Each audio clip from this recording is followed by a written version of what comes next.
This is Dumont, back for another vehicle toy review. This time it's Battle King's Urban Assault from Matchbox. This is the first Matchbox toy that I have ever purchased. To say which one is better, Matchbox or Hot Wheels, is kind of ridiculous because, you know, they're owned by the same company. Matchbox seems to be, the cars are a little bit more like on the realistic side, and Hot Wheels is a little bit more on the fantasy side, although, you know, there's exceptions to both. This review is not going to be necessarily a very serious review, so it's not like I really need to take time and examine the toy and look for important details or anything like that. I doubt that anyone is really looking for those kinds of details on this type of toy anyway, so I'm gonna go ahead and open the package and do the review for you guys pretty much real quick today. But before I do that, first I want to say that the price for this entire set, this Urban Assault set, was about $5, okay, which is kind of difficult for me to justify. I think that's kind of expensive because each vehicle, pretty much like a Hot Wheels type car, it costs about, let's say, about $1, right, per vehicle. There's two here. There's one and two. So that's what, $2 right there? And that's the main attraction here, is the vehicles. And the vehicles are, okay, so let's say that comes out to $2. Then what, this tent-like thing is $1, and then this cannon-like thing is $1, and then these missiles and the rest of the people, the leftover, is another $1. I can't really justify that, you know. How could this whole thing cost $5? It just doesn't make any sense. But so I do think it is expensive, but alright, I'm gonna open it up, okay? So see you back. Yum yum yum yum yum. Cookie, cookie. Me like cookie. Yum yum yum yum yum. Yum yum yum yum yum. Okay, I've opened the package. The first thing that I noticed is these little soldiers here. These guys are supposed to be special forces. There's 3 of them, and they're actually, the plastic that they've made, they're squishy, so they're actually soft, and this was a surprise. I didn't expect them to be, you know, so squishy like that. So that was crazy.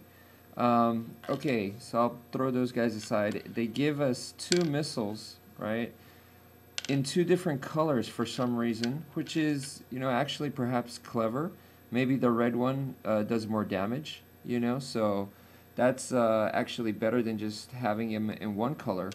And so maybe you get more points if you, the whole premise is you're supposed to shoot this cannon, and you know, the missile flies, and you're supposed to hit this thing, and you're supposed to hit it hard enough that, you know, it caves in, and it, you know, it breaks. It doesn't really break apart, but it does like this kind of action right there.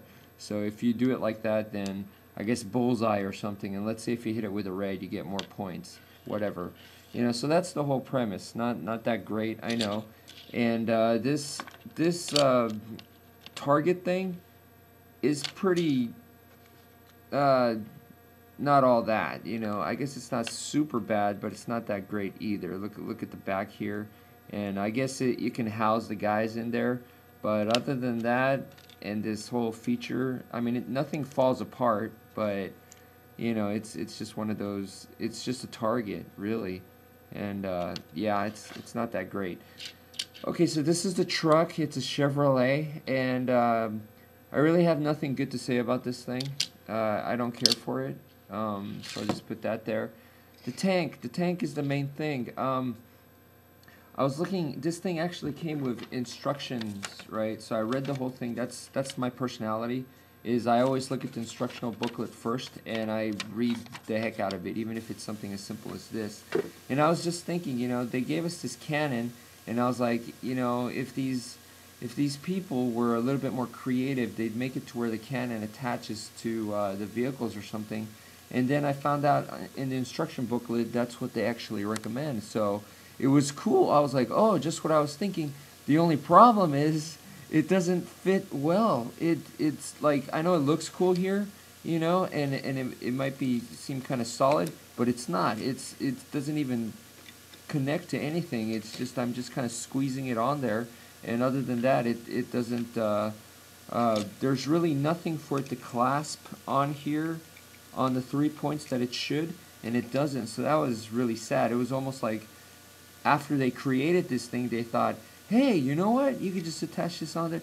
So if they had thought of it beforehand and actually made notches and actually measured this thing, it would have been great, but they didn't. So you could basically, using that same concept, I guess you could do the same thing over here. You know, who cares? You know, because all it does is it just kind of squeezes on. So you know what? It works on this thing too. It'll work on anything. It'll work on my pen the way they're doing it, because whoops, got kind of stuck in there. But all right. Anyway, the main feature is the tank. Is the tank. Like I said, the cannon being able to connect is kind of cool, even though they didn't really measure it or made it specifically to where it attaches better. They should have, but they didn't. But the fact that it still can, that was pretty cool. But okay, so here's the tank. The tank has some wheels on the bottom. The treads are, as with most toy cart tanks, the treads are just for show. Lots of good detail. Right here, these are 4 small wheels on the inside, and that's what makes it roll very well. Right here, I guess this part right here is a rocket launcher, and then you have the main cannon, and it rotates. The material, is this thing die cast? Yes. This whole top part feels like metal, and this is plastic. This entire black part right here, the turret, and the cannon itself is all plastic, and I assume these are plastic too. Are they? I can't even tell. But this part does feel metallic. I'll tell you that. So anyway, the turret does turn. It's a little bit stiff, but it does turn.